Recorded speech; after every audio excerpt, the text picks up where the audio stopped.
2017 में south Korea की एक बेहद खौफनाक थ्रिलर फिल्म रिलीज हुई थी जिसने पूरे देश में सनसनी मचा दी थी। इस कहानी में नॉर्थ कोरिया और साउथ कोरिया दोनों ही देशों में एक के बाद एक लड़कियों की निर्वस्त्र लाशें मिल रही थीं। उन्हें बहुत ही बेरहमी से टॉर्चर, रेप और मर्डर किया गया था। असल में इस मासूम और हैंडसम दिखने वाले लड़के के नकाब के पीछे एक दरिंदा छिपा हुआ है जो एक एक करके लड़कियों का शिकार कर रहा है। उसे पकड़ने के लिए नॉर्थ और साउथ कोरिया की पुलिस को एक साथ मिलकर काम करना पड़ेगा। इसी बेहतरीन और रोंगटे खड़े कर देने वाली कहानी पर आधारित है आज का ये वीडियो। पर शुरू करने से पहले बता दें कि इस कहानी में काफी डरावने और परेशान करने वाले सीन्स हैं। कहानी की शुरुआत नॉर्थ कोरिया के एक गांव से होती है। वहां स्कूल की एक छात्रा अकेली और सन्नाटे से भरी सड़क से अपने घर लौट रही थी। उसी रास्ते पर एक कार आती हुई दिखती है जिसमें 3 लड़के सवार थे। कार में आगे बैठे 2 लड़के शराब पीते हुए मस्ती में गाड़ी चला रहे थे, जबकि पीछे बैठा तीसरा लड़का बहुत शांत स्वभाव का लग रहा था। वो कानों में हेडफोन लगाकर म्यूजिक सुनते हुए एक किताब ही अरेच रहा था। इस लड़के का नाम किम है। तभी आगे बैठे दोनों लड़कों की नजर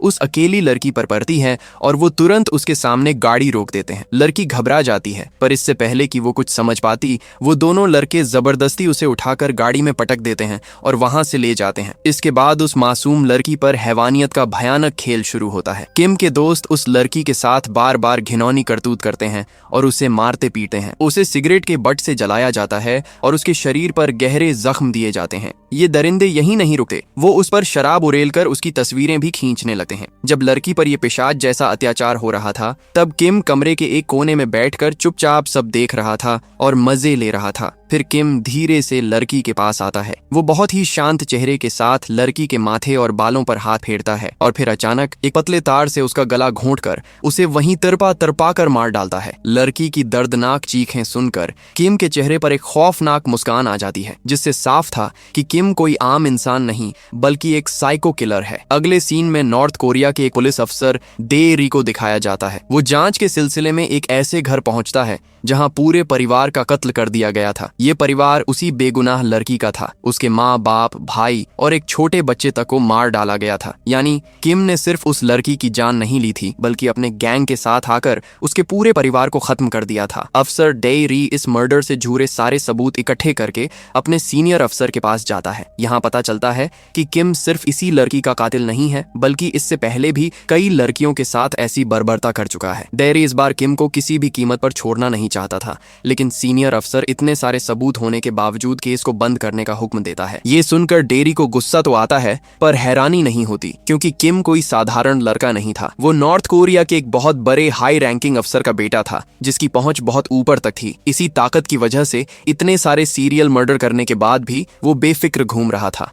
सीनियर अफसर सिर्फ केस बंद ही नहीं कराता, बल्कि किम के खिलाफ जांच करने की वजह से डे री और उसकी पूरी टीम को सस्पेंड करके एक फर्टिलाइजर फार्म में ट्रांसफर कर देता है। इसके बाद कहानी में 3 साल का गैप आता है। अब साउथ कोरिया की राजधानी सियोल शहर का नजारा दिखाया जाता है, जहां पिछले कुछ महीनों से लगातार कई सीरियल मर्डर हो रहे थे। एक के बाद एक लड़कियों की निर्वस्त्र लाशें मिल रही थीं। इतने कत्ल होने के बावजूद पुलिस अफसरों के हाथ कातिल का कोई सुराग नहीं लग पा रहा था। मीडिया और उच्च अधिकारियों का दबाव जांच टीम पर इतना ज्यादा बढ़ जाता है कि तंग आकर मुख्य जांच अफसर खुदकुशी करने पर मजबूर हो जाता है। इसके बाद इस पेचीदा केस की कमान अफसर चा चाय डो को सौंपी जाती है। चेदो बाकी पुलिस वालों की तरह साधारण नहीं है। उसका काम करने का अंदाज बहुत अलग और आक्रामक है। उसका बॉस उसे कायदे कानून में रहकर काम करने की सलाह देता है, पर चेदो साफ कह देता है कि अगर कातिल तक पहुंचना है तो उसे अपने तरीके से काम करने की खुली छूट देनी होगी। मजबूर होकर बॉस मान जाता है। चेदो केस से जुड़ी हर फाइल की बारीकी से जांच शुरू करता है। उसे आम जनता की भेजी गई कई चिट्ठियां भी मिलती हैं, जिनमें पुलिस को कातिल से जुड़े कुछ सुराग दिए गए थे। वो इन जानकारियों का गहराई से अध्ययन करने लगता है। तभी एक दिन शहर के बाहर एक सुनसान इलाके में एक और लड़की की निर्वस्त्र लाश मिलती है। उसके शरीर पर अनगिनत चोटों के निशान थे और उसकी जान लेने से पहले उस पर भयानक अत्याचार और दुष्कर्म किया गया था। पोस्टमार्टम रिपोर्ट से पता चलता है कि उसका गला घोंटकर ही हत्या की गई है। लेकिन इस बार पुलिस के हाथ एक बहुत बड़ा सुराग लगता है। पीड़िता के शरीर के अंदर से एक बैंगन मिलता है जिस पर कातिल का डीएनए मौजूद था। यानी अब पुलिस के पास कातिल के खिलाफ ठोस सबूत था, बस उसे ढूंढना बाकी था। चेदो तुरंत अपनी टीम को शहर के सभी अपराधियों और संदिग्धों के डीएनए सैंपल मैच करने का हुक्म देता है। साथ ही वो उन लोगों के सैंपल भी लेने को कहता है जिनके नाम उस पुरानी खत वाली टिप में मिले थे। दूसरी तरफ साउथ कोरिया की नेशनल इंटेलिजेंस सर्विस के 2 अफसरों को दिखाया जाता है, एजेंट पार्क और उसका बॉस। वो टीवी पर सीरियल मर्डर की खबरें देख रहे थे। उनकी बातचीत से साफ हो जाता है कि वो बहुत अच्छी तरह जानते हैं कि इन हत्याओं के पीछे कौन है। यहाँ एक भयानक सच सामने आता है। एजेंट पार्क के बॉस ने करीब 2 साल पहले अमेरिका की CIA के साथ एक सीक्रेट डील की थी। उस डील के तहत नॉर्थ कोरिया के एक VIP और उसके 2 साथियों को साउथ कोरिया लाया गया था। मकसद सिर्फ इतना था कि उस VIP को सुरक्षा देकर उससे खुफिया जानकारियां हासिल की जा सकें। बॉस के इशारे पर ही पार्क उस VIP को यहाँ लाया था। अब अगर वो VIP एक सीरियल किलर बनकर पुलिस के हत्थे चढ़ जाता तो उन दोनों की जिंदगी तो नरक बनती ही, साथ ही देश की राष्ट्रीय सुरक्षा पर भी बड़ा सवाल उठ खड़ा होता। इसीलिए बॉस एजेंट पार्क को आदेश देता है कि पुलिस के पकड़ने से पहले उस VIP को NIS की कस्टडी में ले लिया जाए, क्योंकि पुलिस को मिला DNA सैंपल उसी नॉर्थ कोरियन VIP का था। एजेंट पार्क अपनी टीम लेकर उस VIP को दबोचने निकल पड़ता है। यहाँ खुलासा होता है कि वो VIP कोई और नहीं बल्कि नॉर्थ कोरिया का वही खूंखार दरिंदा किम है। जो दरिंदगी वो नॉर्थ कोरिया में करता था, अब साउथ कोरिया आकर भी वही हैवानियत दोहरा रहा था। एजेंट पार्क जैसे ही किम को अरेस्ट करने वाला होता है, तभी वहां पुलिस अफसर चा चेदो अपनी टीम के साथ आ धमकता है। चेदो पूरी तैयारी के साथ आया था। वो अरेस्ट वारंट दिखाता है, जिससे पार्क को बेबस होकर किम को पुलिस के हवाले करना पड़ता है। चेदो तुरंत किम को अरेस्ट करके थाने ले आता है। एजेंट पार्क अपने बॉस को फोन करके बताता है कि पुलिस उनसे पहले किम को गिरफ्तार कर चुकी है। अब मीडिया में खबर फैलने से पहले किसी भी तरह चेदो को रोकना होगा। तभी एक एजेंट पार्क को बताता है कि किम के 2 साथियों का अभी तक कोई पता नहीं चला है। पार्क तुरंत उन्हें ढूंढने का आदेश देता है। दूसरी तरफ किम के उन दोनों साथियों को दिखाया जाता है। किसी अज्ञात इंसान ने उन्हें किडनैप कर रखा था और बेहद खौफनाक टॉर्चर दे रहा था, बिल्कुल वैसे ही जैसे वो लड़कियों के शरीर को जख्मी करते थे। भयानक टॉर्चर के बाद वो अज्ञात इंसान उनमें से एक को मौत के घाट उतार देता है, जबकि दूसरा अपनी जान की भीख मांगने लगा है। इधर पूछताछ वाले कमरे में किम अपने वकील के साथ बैठा था। किम का वकील चेदो के सामने सबूत पेश करते हुए दावा करता है कि जिस वक्त कत्ल हुआ किम शहर में था ही नहीं, वो तो शहर के बाहर ट्रिप पर गया हुआ था। चेदो मुस्कुराते हुए पूछता है, अगर किम ट्रिप पर था तो पीड़िता के शरीर से मिले बैंगन पर किम का DNA कैसे आया? तभी किम बड़े शातिर अंदाज में कहता है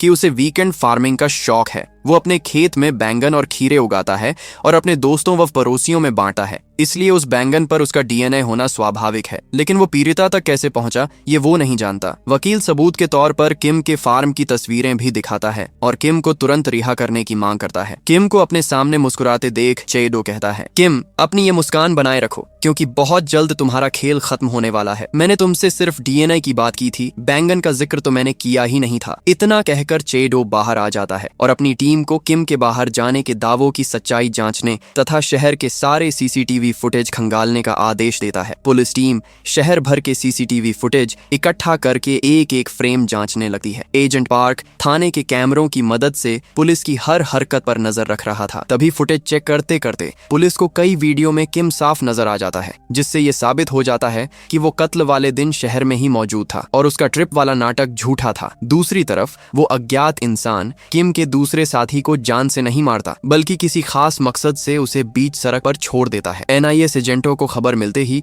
वो तुरंत उसे अपनी कस्टडी में ले लेते हैं। इधर चेदो CCTV फुटेज लेकर किम के पास पहुंचता है और साफ कह देता है कि उसके बचने के सारे रास्ते बंद हो चुके हैं। किम और उसका वकील पूरी तरह निरुत्तर हो जाते हैं। उधर NIS हेड को पार्क और उसके बॉस की इस सीक्रेट डील का पता चल जाता है। NIS हेड पार्क के बॉस से कड़ी पूछताछ करता है और पार्क से सवाल करता है, कंपनी की मंजूरी के बिना CIA के साथ ये डील क्यों की गई? अमेरिका ने आज तक इतना बड़ा VIP साउथ कोरिया को नहीं सौंपा तो किम को क्यों दिया? क्या तुमने एक बार भी दिमाग नहीं लगाया? CIA किम का असली खौफनाक चेहरा जानती थी, इसीलिए उन्होंने ऐसे साइको किलर को हमारे गले मड़ दिया। NIS हेड साफ कह देता है कि ये सारा रायता पार्क और उसके बॉस का फैलाया हुआ है, इसीलिए अब कैसे भी करके पार्क को ही ये सब संभालना होगा। इसके बाद एजेंट पार्क पुलिस अफसर चेदो के बॉस के पास जाता है और डील करने की कोशिश करता है, पर चेदो का बॉस किम को रिहा करने से साफ मना कर देता है, क्योंकि 7 लड़कियों का कत्ल हो चुका था और मीडिया और जनता का भारी दबाव था। तब पार्क एक चाल चलता है। वो वादा करता है कि वो केस सुलझाने के लिए एक नकली कातिल का इंतजाम कर देगा। चेदो का बॉस समझ जाता है कि किम कोई बहुत बड़ा VIP है, जिसके लिए NIS खुद चल कर आई है। जब NIS ही कातिल और सारे झूठे सबूत देने को तैयार थी तो बॉस डील के लिए मान जाता है। अगले ही दिन NIS एजेंट किम के दूसरे साथी को मुख्य सीरियल किलर बनाकर पुलिस के हवाले कर देते हैं। चेडो जब थाने पहुंचता है तो उसका बॉस उसके हाथ में एक फाइल थमाकर कहता है, सारे सबूत इस कातिल के खिलाफ मिल चुके हैं और पीड़िता का डीएनए भी इसी से मैच हुआ है। अब किम को तुरंत रिहा कर दो। चेडो समझ जाता है कि उसका बॉस भी इस गंदी राजनीति में बिक चुका है, पर अफसर का हुक्म मानना उसकी मजबूरी थी। वो बेहद हताश होकर अपने घर लौट आता है। घर पहुंचते ही चेडो देखता है कि उसके कमरे में एक अनजान इंसान बैठा है। ये कोई और नहीं बल्कि नॉर्थ कोरिया का पुलिस अफसर डेरी था, वही जिसने किम के साथियों को किडनैप करके टॉर्चर किया था। डेरी अपना परिचय देता है और बताता है कि किम ने नॉर्थ कोरिया में कितनी बर्बरता से लड़कियों के साथ दुष्कर्म और कत्ल किए थे। डेरी बताता है, किम के खिलाफ जांच करने पर मुझे सस्पेंड कर दिया गया, मेरे 2 साथियों का गला काट दिया गया और मुझ पर भी गोलियां चलाई गईं। मैं किसी तरह बचकर नॉर्थ कोरिया से साउथ कोरिया सिर्फ किम को दबोचने आया हूँ। चेडो पूछता है, अब किम को नॉर्थ कोरिया ले जाने से क्या बदलेगा? डेरी खुलासा करता है कि किम को सीआईए के हाथों सौंपे जाने से ठीक पहले उसके पिता ने नॉर्थ कोरिया में तख्ता पलट की साजिश रची थी। इसी जुर्म में किम के पिता जेल में हैं और किम को भी देखते ही गोली मारने के आदेश हैं। इसीलिए जेल जाने से पहले उसके पिता ने उसे देश से बाहर भगा दिया था। डेरी साफ कहता है, साउथ कोरिया में सीआईए और एनआईएस किम को कभी सजा नहीं होने देंगे, पर नॉर्थ कोरिया पहुंचते ही उसे मौत की सजा मिलेगी। तभी चेडो को फोन पर खबर मिलती है कि किम को रिहा किया जा रहा है। चेडो तुरंत थाने पहुंचता है। वो किम को किसी कीमत पर छोड़ना नहीं चाहता था, पर किम जानबूझकर चेडो को उकसाने लगता है। वो बड़ी बेशर्मी से कहता है, लड़कियों के मरते वक्त की चीखों में जो मजा है वो दुनिया का सबसे बड़ा सुख है, और जब वो चीख कम उम्र लड़कियों के गले से निकले तो मजा दोगुना हो जाता है। ये सुनते ही चेडो का दिमाग घूम जाता है और वो किम पर टूट पड़ता है। बाकी पुलिस वाले उसे रोकते हैं, पर चेडो नहीं सुनता। मीडिया वाले इस मारपीट की तस्वीरें खींच लेते हैं और अगले दिन खबरें छपते ही चेडो का बॉस उसे सस्पेंड कर देता है। उधर एनआईएस वाले किम को अपनी कस्टडी में ले लेते हैं, पर किम की हैवानियत यहाँ भी नहीं रुकती। उस पर नजर रख रही एक महिला एजेंट पर वो अचानक हमला कर देता है। खबर मिलते ही एजेंट पार्क भागकर कमरे में आता है। महिला एजेंट की हालत देखकर पार्क का गुस्सा फूट पड़ता है और वो किम को बेदर्दी से पीटने लगता है, पर किम हंसकर कहता है, मैं तो बस थोड़ा मजा कर रहा था, इसे मारा थोड़ी ना है। पार्क समझ जाता है कि किम के अंदर इंसानियत नाम की कोई चीज नहीं है। तभी वहां अमेरिकी खुफिया एजेंसी सीआईए का एजेंट पॉल अपनी टीम के साथ आ धमकता है। यहाँ एक और बड़ा सच सामने आता है। सीआईए एजेंट पॉल ने किम को 2 साल से सुरक्षा देकर रखा था, क्योंकि किम के पिता कई चीनी गुप्त बैंक खातों को मैनेज करते थे। उन खातों में ढेर सारे राज और करोड़ों अरबों डॉलर का काला धन छिपा था, जिसे सीआईए हासिल करना चाहती थी। अब उन खातों की पूरी जानकारी सिर्फ किम के पास थी। यही वजह थी कि इतने भयानक जुर्म करने के बाद भी किम पूरी तरह बेफिक्र था, क्योंकि वो जानता था कि सीआईए उसे खरोंच तक नहीं आने देगी। किम एजेंट पॉल से कहता है कि वो सारे बैंक खातों की जानकारी दे देगा, पर पहले उसे अमेरिका ले जाना होगा। पॉल मान जाता है और पार्क को लताड़ते हुए बताता है कि 2 साल में एनआईएस किम से एक भी सुराग नहीं निकाल पाई। पॉल बताता है कि 2 साल पहले साउथ कोरिया भेजने से पहले सीआईए ने किम को हांगकांग में रखा था, जहां उसने 2 लड़कियों का कत्ल किया था। सीआईए ये बात जानती थी, इसीलिए वो उसे कभी अमेरिका नहीं ले गए, क्योंकि अमेरिका में ऐसा जुर्म करने पर किम को मौत की सजा हो जाती और सीआईए के हाथ से वो गुप्त बैंक खाते निकल जाते। दूसरी तरफ नॉर्थ कोरियन अफसर डेरी फोन करके चेडो को हांगकांग वाली घटना की जानकारी देता है। वो बताता है कि हांगकांग में किम ने जिन 2 लड़कियों को तरपा तरपा कर मारा था, उनमें से एक साउथ कोरिया की लड़की थी। किम उस बर्बरता का वीडियो बनाकर ब्लैक मार्केट में बेचता था। डेरी चेडो को वो वीडियो भेजता है जिसमें किम का चेहरा साफ दिख रहा था। डेरी कहता है, इस वीडियो के सामने आने के बाद कोई भी एजेंसी किम को बचा नहीं पाएगी। चेडो तुरंत अपने साथियों को वीडियो की कई कॉपियां बनाने को कहता है। फिर वो अपने प्रोसिक्यूटर दोस्त की मदद से किम का नया अरेस्ट वारंट जारी करवाता है। चेडो वारंट और वीडियो लेकर सीधे सीआईए और एनआईएस के दफ्तर पहुंचता है और बड़ी टीवी स्क्रीन पर वो खौफनाक वीडियो चला देता है। सबके सामने चेडो किम की सबसे बड़ी बीमारी का पर्दाफाश करते हुए कहता है, अब मैं समझा कि तुम लड़कियों के शरीर में चीजें क्यों डालते हो, क्योंकि तुम नामर्द हो, तुम खुद कुछ नहीं कर सकते, इसीलिए अपने दोस्तों से दुष्कर्म करवाते हो और फिर लड़कियों को तरपाकर मार देते हो। जो साइको किलर हमेशा चेहरे पर एक ठंडी मुस्कान लिए घूमता था, अपनी नामर्दी का सच सबके सामने आते ही उसका आपा खो जाता है। वो चेडो को मारने दौड़ता है, पर पुलिस तुरंत किम को हथकड़ी पहनाकर गिरफ्तार कर लेती है। सीआईए एजेंट पॉल पार्क को नॉर्थ कोरियन अफसर डे राय की तस्वीर दिखाते हुए कहता है,